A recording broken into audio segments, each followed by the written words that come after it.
Hello friends, welcome to my channel study with Shivendra.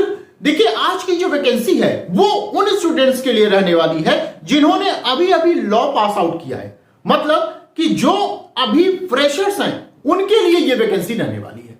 यहां पर highlight features की हम बात करें इस वैकेंसी की, तो कोई भी एक्सपीरियंस यहां पे नहीं मांगा गया है। साथ ही साथ आप यहां पर पोस्ट देख रहे हैं, कितनी है?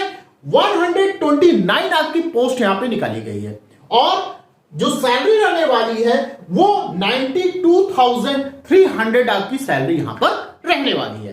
अब हम आगे इस वैकेंसी के बारे में डिटेल में बात करें, इससे पहले हम क्लास के विषय में बात कर लेते हैं। यदि आप किसी भी स्टेट जुडिशरी की प्रिपरेशन कर रहे हैं और क्लास को ज्वाइन करना चाहते हैं तो आप मुझे बताए गए नंबर पे कॉल या व्हाट्सएप के माध्यम से क्लास को ज्वाइन कर सकते हैं। साथ ही साथ ये हमारा टेलीग्राम ग्रुप है शिवेंद्र लॉ स्टडी के नाम से, इसको भी आप ज्वाइन कर सकते हैं।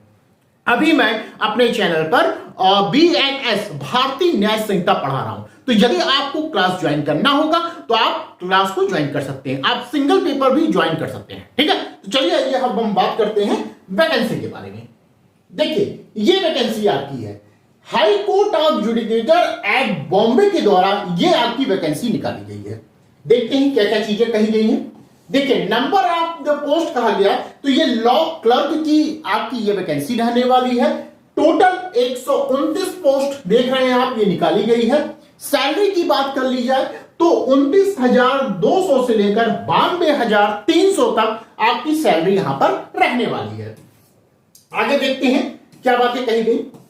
देखिए, फर्स्ट बात करते हैं एलिजिबिलिटी क्राइटेरिया की। यहां कहा गया है कि यदि आप जनरल के अंतर्गत आते हैं तो जो मिनिमम आपकी एज होगी वो 18 ईयर्स रखी गई है, वहीं मैक्सिमम जो एज है आपकी 38 ईयर्स रखी गई है। लेकिन यदि आप SC, ST, OBC या बैकवर्ड क्लास के अंतर्गत आते हैं तो जो मिनिमम एज है वो 18 ईयर्स ही रखी गई है और जो मैक्सिमम एज है आपकी वो 43 ईयर्स रखी गई है। और यदि आपने हाई कोर्ट या गवर्नमेंट एम्प्लॉय के रूप में आपने काम किया है तो मिनिमम एज जो रखी गई है वो 18 ईयर्स रखी गई है। जो मैक्सिमम एज है, यहां कोई मैक्सिमम एज नहीं है, नो एज लिमिट आप देख रहे हैं यहां पर लिखा गया है। एज की कोई सीमा नहीं है, चाहे जितने आप साल के हो, लेकिन मिनिमम आपकी सीमा रखी गई है कितनी? 18 ईयर्स, 18 साल यहां पे रखी गई है, ये ध्यान रखिएगा। आगे चलते हैं। अब क्वालिफिकेशन की हम बात करें तो यहां पे कहा गया कि जिन्होंने LLB आपका पास आउट किया है तो उनको प्रेफरेंस यहां दिया जाएगा। देखिए, यहां पे लिखा गया है preference will be given to the holders of degree in law. तो लॉ की डिग्री जिन्होंने धारण किया है उनको प्रेफरेंस दिया जाएगा। साथ ही साथ एक चीज और ध्यान रखिएगा, आपके पास कंप्यूटर का सर्टिफिकेट भी एक होना चाहिए, ठीक है। यहां पे यही चीज यहां पर मांगी गई है और कंप्यूटर का थोड़ा बहुत नॉलेज होना चाहिए। कंप्यूटर में क्या नॉलेज होना चाहिए आपको? कहा गया कि जैसे आपको MS ऑफिस, MS वर्ड, ये सब चीजों की आपकी यहां पर जानकारी होनी चाहिए।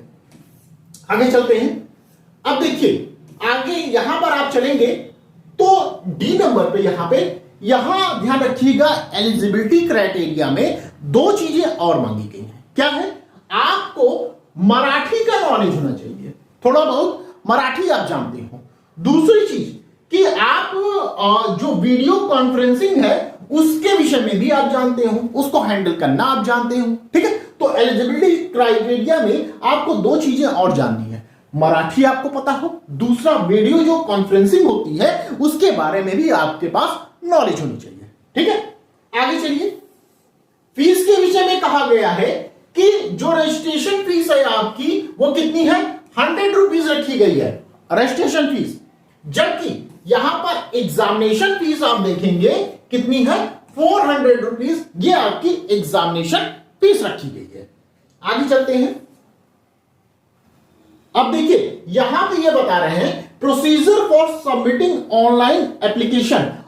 जो एप्लीकेशन है आपका वो सबमिट कैसे करेंगे आप, या इस फॉर्म को कैसे भरेंगे आप, या इस नोटिफिकेशन को आप कैसे डाउनलोड करेंगे, तो इनकी वेबसाइट है, ध्यान रखिएगा, bombay.highcourt.nic.in। यहां पर जाएंगे आप तो ये पूरा आपको नोटिफिकेशन मिल जाएगा। यदि किसी कारणवश नहीं मिलता है तो आप मुझे मैसेज करिएगा, मैं अपने टेलीग्राम ग्रुप पे इसे शेयर कर दूंगा।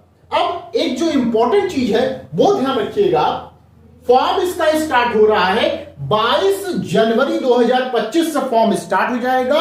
लास्ट डेट क्या रहेगी? 5 फरवरी 2025, ये आपकी लास्ट डेट रहने वाली है।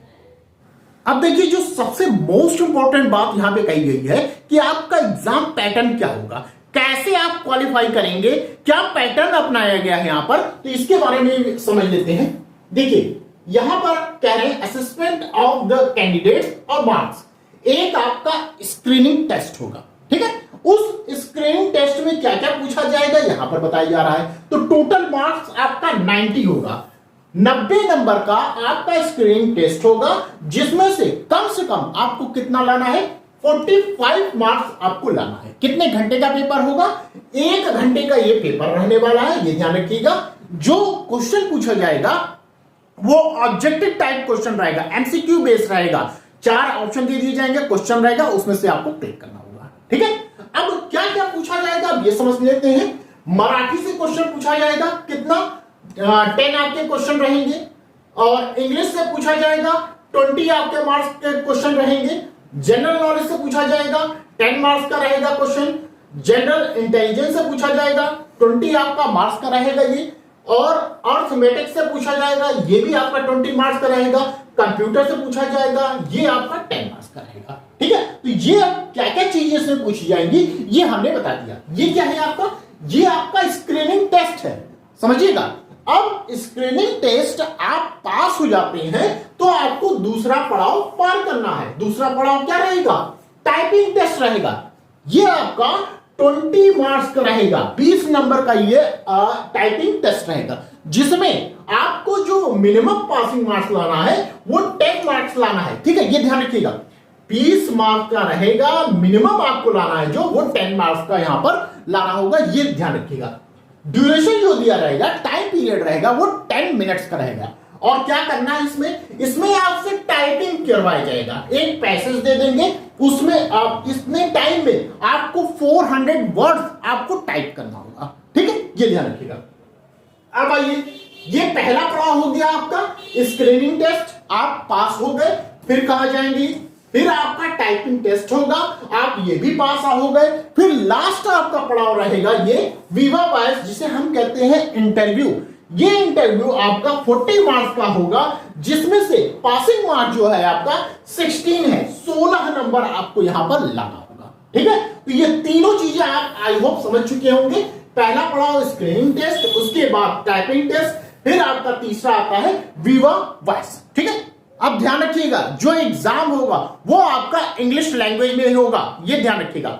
अब देखिए, यहां पे जो सिलेबस की बात की जा रही है, यहां पूरा डिटेल में आपको सिलेबस दे दिया जा रहा है। जैसे मराठी है तो मराठी में क्या पूछा जाएगा, इंग्लिश है तो क्या पूछा जाएगा, जनरल नॉलेज है तो क्या पूछा जाएगा। जैसे मराठी है तो 10 क्वेश्चन आएंगे 10 मार्क्स के, इंग्लिश है 20 क्वेश्चन 20 मार्क्स के, ठीक है। तो ये एक बार आप पढ़ लीजिएगा। जनरल नॉलेज में क्या है, जनरल इंटेलिजेंस में क्या पूछा जाएगा, अर्थमेटिक में क्या पूछा जाएगा, कंप्यूटर में क्या पूछा जाएगा, ये सारी चीजें यहां पर डिटेल में आपसे बता दी है, ठीक है। तो इस तरह हमने जो इस वैकेंसी के बारे में इंपॉर्टेंट चीजें थी वो सभी चीजें आपको मैंने बता दिया। अब फॉर्म इसका कैसे भरेंगे आप, ये जो वेबसाइट है यहां पर जाकर आप इसका फॉर्म फिल कर सकते हैं। ध्यान रखिएगा, जो डेट हमने बताया उस डेट के अंदर ही आप इस फॉर्म को भर लीजिएगा। 5 फरवरी इसकी लास्ट डेट है, ठीक है, ये ध्यान रखिएगा। आई होप मेरे द्वारा बताई गई जानकारी आपको पसंद आई होगी। यदि पसंद आई हो तो प्लीज वीडियो को लाइक कर दीजिएगा, शेयर कर दीजिएगा। चैनल पे यदि आप नए हैं तो चैनल को सब्सक्राइब करना बिल्कुल मत भूलिएगा। तो बस आज के लिए इतना ही, फिर मिलते हैं नेक्स्ट वीडियो में। Thank you.